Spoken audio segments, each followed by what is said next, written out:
महरू जिसने फ़रा को अपने असल रंग दिखाने शुरू कर दिए हैं। फ़रा जो महरू को मासूम समझती थी और उसे लगता था कि आलिया ही है जो लालच में गिरी हुई है, लेकिन उसे अब इस बात का अंदाज़ा हो रहा है कि महरू भी बिल्कुल आलिया की ही परछाई है। ड्रामे की नेक्स्ट एपिसोड में आप लोग देखेंगे कि महरू किस तरह से आकर ज़ारा को डिग्रेड करने की कोशिश करती है। जब कहती है महरू आलिया को कि मैं दुबई जा रही हूँ, वहीं पर ज़ारा भी बैठी होती है कि अचानक से महरू ज़ारा को कहती है कि तुम मुझे अच्छी और मशहूर जगहों के बारे में बता देना। इस बात पर आलिया ज़ारा का मजाक उड़ाते हुए कहती है कि महरू तुम तो ज़ारा से ऐसे पूछ रही हो जैसे ये कल ही लंदन से वापस आई हो। ज़ारा आलिया को जवाब देती है और कहती है कि खालाजान ऐसी कोई बात नहीं है, दरअसल मैं किताबें पढ़ती हूँ इसलिए मशहूर जगहों के बारे में मुझे मालूम है। और हाँ महरू, जाने से पहले तुम अच्छी मालूमात ले लेना, क्योंकि तुम्हें मालूम है कि तुम जैन भाई के साथ जा रही हो, इसलिए तुम्हारे लिए मालूमात का तुम्हारे पास होना बहुत ज़्यादा ज़रूरी है। महरू जो ज़ारा की ये बात सुनती है तो उसे अंदाज़ा होता है कि ज़ारा ने उसे ताना देने की कोशिश की है कि ज़ैन उसका शौहर जो पागल है वो उसके साथ कहीं पर भी जाने के लायक नहीं है। कहती है महरू तुम्हें मुझे बताने की ज़रूरत नहीं है, मुझे पहले से ही मालूम है कि मैं ज़ैन के साथ जा रही हूँ। और तुम्हें क्या लगता है कि ज़ैन को कुछ भी मालूम नहीं है? ज़ैन पूरी दुनिया घूमा हुआ है और उसे हर एक जगह के बारे में मालूम है, तो तुम्हें फ़िक्र करने की ज़रूरत नहीं है।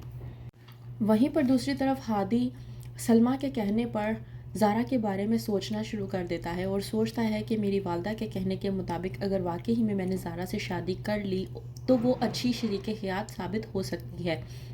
इसी बात पर हादी ज़ारा से मुलाकात के लिए जाता है, लेकिन वहाँ पर अचानक से ज़ारा की डायरी पढ़ लेता है जिसमें ज़ारा ने हादी से इजहार मोहब्बत लिखा होता है। वो इजहार मोहब्बत जो आज तक हादी को ज़ारा बता ना पाई। हादी ये सब कुछ पढ़ने के बाद शॉक्ड हो जाता है और सोचता है कि ज़ारा मुझसे इतनी मोहब्बत करती थी जिसका मुझे अंदाज़ा आज तक नहीं हो पाया। मैं आज तक ज़ारा की मोहब्बत से किस तरह से बेखबर रहा।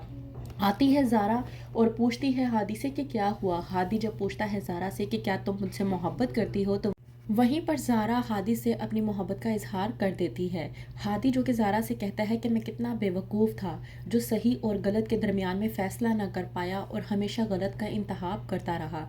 ज़ारा हादी से पूछती है कि तुम्हें अब इस बात का एहसास हुआ है तो क्या महसूस हो रहा है। हादी जब ज़ारा को जवाब देता है मुझे महसूस हो रहा है कि मुझे पहले ही तुम्हारा इंतखाब कर लेना चाहिए था जो कि सही था, लेकिन मैं अब भी गलत जगह पर नहीं हूँ, मैं अब भी सही हूँ और इतना वक्त भी नहीं गुजरा, मैं तुम्हारी मोहब्बत को अपनाने के लिए तैयार हूँ।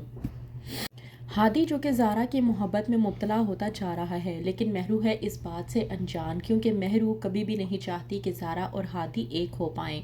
वहीं पर महरू जब जाती है ज़ैन के साथ शॉपिंग पर तो वो अपने आपे से बाहर हो जाती है। उसे लगता है कि मैं ज़ैन के साथ दुबई आ चुकी हूँ तो मैं अब अपनी मनमानी कर सकती हूँ। जब फ़रा करती है ज़ैन को कॉल और कहती है कि मेरी महरू से बात करवाओ, जाता है ज़ैन महरू के पास और जाकर कहता है कि मामा की कॉल आई है, कॉल रिसीव कर लो। इस बात पर महरू ज़ैन के साथ बदतमीज़ी करती है और कहती है कि क्या है, तुम्हें दिखाई नहीं दे रहा कि मैं शॉपिंग कर रही हूँ। इस बात पर जब ज़ैन महरू से कहता है कि मामा की कॉल है, रिसीव कर लो, तो वहीं पर महरू और भी ज़्यादा बदतमीज़ी करती है और कहती है कि तुम्हारी माँ है वो, इतना ही शौक है ना तो खुद ही बात कर लो। फ़रा ये सब कुछ सुनने के बाद परेशान हो जाती है और सोचती है कि कहीं उसने अपने बेटे के लिए किसी गलत लड़की का इंतखाब तो नहीं कर लिया। तो क्या करेगी अब फ़रा? क्या महरू को अब भी उसी तरह से दिलो जान से चाहेगी जिस तरह से वो पहले चाह रही थी? जानने के लिए देखते रहिए ड्रामा सीरियल मफाद प्रस्त।